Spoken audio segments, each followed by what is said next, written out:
కాకపోయినా కొంచెం ఆయిల్ పోస్తున్నాను. ఆయిల్ వేడెక్కాక కొన్ని జీడిపప్పులు వేయించుకొని పక్కన పెట్టుకుందామండి. ఫస్ట్ వీటితో పాటు కొంచెం గార్లిక్, వీటితో పాటు కొంచెం కరివేపాకు కూడా వేయించుకోండి. చూడండి మంచిగా వేగిపోయినాయి. ఇప్పుడు నేను ఇవన్నీ తీసేస్తున్నాను ఒక ప్లేట్లోకి.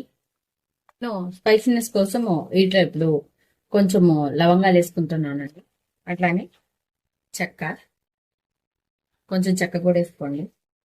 4 మిరియాలు వేస్తున్నాను అండి.